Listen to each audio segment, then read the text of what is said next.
Hello, everyone. Welcome to Developing Palates. I'm Aaron Loomis coming to you from the Drew Estate Studio. With me today is Jiunn, Lou, Seth Geis, and from the Villager Cigar Studios, John McTavish. How you guys doing? Doing well, man. Doing well. Here we are back at it. That's right.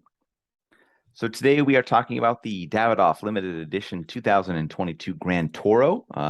It's more of a Robusto extra, almost close to like double Robusto kind of a thing. It's 5.5 inches by 58.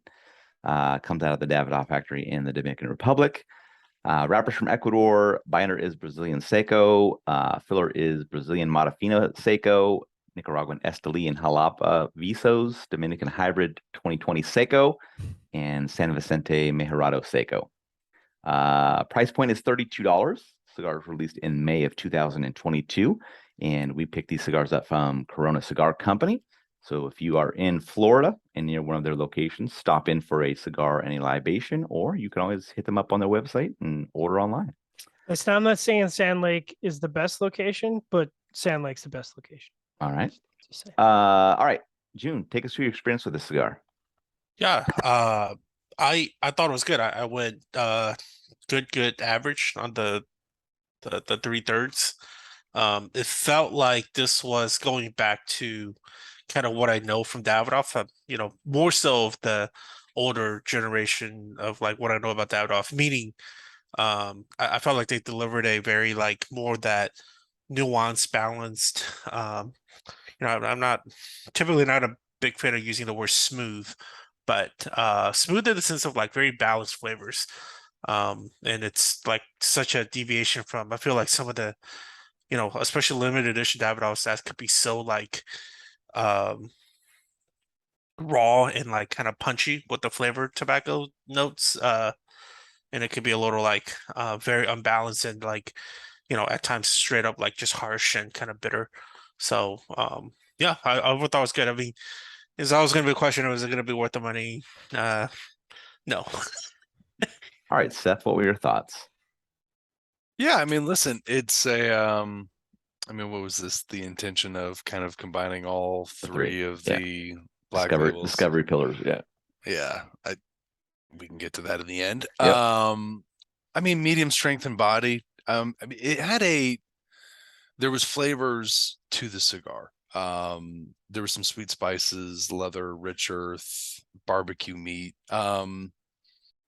It kind of seemed like a less Brazilian version of the Escurio initially. That's kind of how I thought of it. I think I thought highly of it, more highly than Jiunn of it, but I wasn't as blown away by it. John? I agree with June's statement about this. Seems like a return to the sort of classic Davidoff type flavor, type profile with nuance and balance and that sort of trademark, musty mushroom Davidoff DNA, which, that's kind of their thing. And I thought the first third was good. I thought, there's some sweetness, the mustiness, bread and wood. And Jiunn kind of touched on that's, and there's been some pretty strong limited editions for Davidoff that have come out. And that's kind of contrary to their typical blending profile. I mean, usually they're medium at most. So the first third was definitely restrained, balanced, good. I was like, oh man, finally a $32 cigar that kind of lives up to a little bit of that. Unfortunately, I found the second third to be pretty absent of most of that quality. It was mostly just sweet wood and mustiness, so there really wasn't a lot of complexity there. It was, I don't want to say flat because it wasn't flat; it just wasn't dynamic. And then the last third was really just kind of a repeat of the second third. So again, sort of a singular wood flavor carrying it. And I know I harp on this a lot. Excuse me. I had to do a touch up. So like I know the way we rate, we only would remove marks, but to me, if the cigar's over $20 and I need to do anything to the draw of the burn, it's a 0 because like that I just find that completely unacceptable. So I had to do a touch up to correct the burn in the last third, and the draw had a mild amount of resistance. So all of that to say, kind of a slightly above average experience overall. Aaron, what about you? Yeah, for me, the cigar started with toasted wood and some minerality. Got some mustiness that joined in fairly quickly, and the wood became more defined as oak. Some earthiness mixed in with the minerality a little bit later, and then the final third saw the toast level pick up and some vegetal notes and bitterness kind of join in while that mustiness dropped out. I had absolutely perfect construction on my cigar, so worth the $32 in regards to that. But we were talking about a little bit earlier. I wrote in my review that this was targeted as kind of like a mix of the cigars from the Discovery pillar, and I can't say that I got the same enjoyment level from it that I did from any of the individual blends. So maybe the combination didn't work as planned. But with the flavor experience and the high price point, this is not something I would come back to. I'd rather smoke the individual blends at a lower price and much better enjoyment level for me. So let's get into the scores. We're going to start at the top with Seth at 6.92. Jiunn gave it a 6.45. John gave it a 5.85. I gave it a 5.75. So Seth had that 6.92 matchup for you. I mean, the cigar, I think the cigar did well. I think when you look at the cigar, like, yes, it delivered a flavor profile, had a great construction. Is it worth $32? Hell no. Like, no, I wouldn't buy this again. And I did buy them besides that. Yeah. And I was like, fuck, I hope we're not reviewing this. And I'm like, God, I hope he doesn't. Remember what I said? I said, please don't make me buy these. Yep. And you're like, I already bought them. I said, thank God.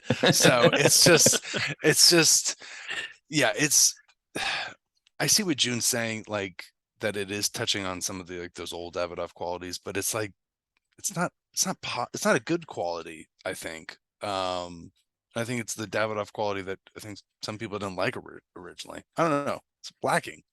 Yeah. All right, Jiunn, 6.45. I mean, to me, that's a good score. And it's one of those scores where price not contingent on price, I would absolutely smoke again. But I mean, even though I did like rate it good, average within the each thirds, I kind of felt like in the middle of some of the smoking, I kind of thought, well, it also kind of borderline at times if the profile was either nuance and balance versus teetering like uneventful and too mild, Right. So I did kind of have those feelings here and there, not feelings, tasting feels or whatever. Yeah. You had feelings when you smoked the cigar. You're entitled to have feelings when you smoked it. Don't let anyone tell you can't feel your feelings. Yeah, you can feel them. The whole time I was thinking, a lot of the time I was thinking when I was smoking this, I kind of thought, man, like it's another really expensive Davidoff, but I like how they're getting away from that, especially those chef's editions that were so like raw and harsh with the tobacco. It just not blended well at all. Maybe it's because I also happy they're trying to go back to some of the older stuff and that kind of that classic profile, more so that classic. But you know what? I'm being too nice. I wouldn't buy it again. I wouldn't smoke again. So. All right, John, 5.85. Yeah, listen, I know we talked a lot about price, but to me, price really isn't the main issue here. It's a limited edition, and to me, that's the issue. Is like you're putting out what's supposed to be a showcase experience, and I shouldn't really have to work at a showcase experience. I should just be able to smoke it and be wowed. And I certainly enjoyed the first third, but I wasn't wowed, and I definitely wasn't wowed by the second third and the last third. So, to me, wow factor kind of starts at 6.5, 6.5. So 5.85 is certainly, it's just not something I would smoke again. So the score matches up pretty well. How about you, Aaron? Yeah, my 5.75 match as well. I thought it was average flavor profile throughout, but it had perfect construction. So that's what gets me to that point. But yeah, it's just did not deliver on what the concept that they sold me on was. I'm not mad. I'm just disappointed once again. All right. Definitely some final thoughts on this. So what do you guys want to bring up? So what's the deal with the pillar thing? Why, if you have the pillars, why combine them into one? That's not how, I mean, first of all, from a structural perspective, that's not how pillars work, right? Well, they already prove. I mean, they already took the 3 pillars one time and did a little Kuleba wrap thing of the differences, and that didn't stand either. Right. So then they're like, let's make one big pillar instead of 3 little pillars. Yeah, but I don't think that worked either. I mean, I get what they're doing. I think everybody's, it's like in 2 years, Alec Bradley's going to take their trilogy of the 3 blends they had, and we're going to get the Triumph, which is going to be all three of them combined together in this funky shape, and it's going to be twice as expensive. They should actually call it Menage a Don't- Trois. Yeah, there you go. or D3. But don't do that. Don't. I'm telling you, that's what they're going to do. That's what these people are doing. They're like, Ugh. well, we got three. Let's combine them together. Yeah, or call it like gangbang. I don't think they're gonna go in that direction. I'll be honest. I feel confident. You don't that- think Davidoff is like going to go in that I direction? feel like that's No? probably It's a unlikely. little. It's a little it's bold. probably a little it's a bold too- strategy, Kyle. What makes you think that? They're not a member of the board of the bold, so I feel like no, like you listen, you just can't combine three tobaccos and make it work all the time. It just doesn't always work. It didn't work. And I it- agree with yeah. you. And I mean, I could bag on price point, but I mean that horse has been beaten to death. I just think I wish Davidoff would kind of pull back a little bit from the limited editions and focus more on their core offerings. You know what I mean? Like they came out with the Yamasa, and since the Yamasa came out, I really don't think I've been overly wowed by the Winston Churchill. Yes, the Yamasa. Yes, that's about it. Yeah, for me, the Escurio was the weakest of the three. Yeah. Mm-hmm. And that was the most recent one, I believe. So, but like this concept is like, it's like one of those things that you have to weigh the risk, right? And you have two like fantastic blends in the Nicaragua and the Yamasa, right? And you throw the Escurio in there. All right, I get it. But then you're like, okay, It's what it is. look It's like we're gonna take Destiny's all this Child. great shit and we're gonna combine it into one thing. And do we think it's gonna be amazing? Or what's the chances that it's gonna be amazing, and what's the chances it's not gonna be amazing? This is Chances like, of it not being amazing are way higher than the chances of it being amazing, right? Yeah. When well, you that's combine what they these think. things. That's what they think. Yeah. Like they think like it's almost like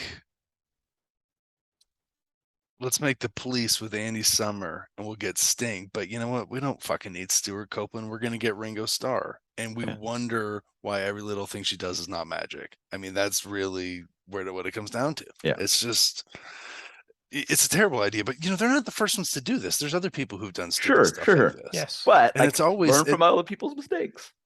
but we don't. I know. But yeah, because I went back and I looked through my reviews because Jiunn and I did like two Vitolas, and we did that comparison between the two Vitolas of the Nicaragua. Yeah. We reviewed the Yamasa, and it was like, man, I think I scored all three of those. I think I scored like either 8 or in the high 7s, right?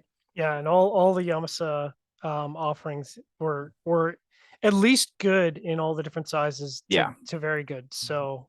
And it's like, this is just. Yeah.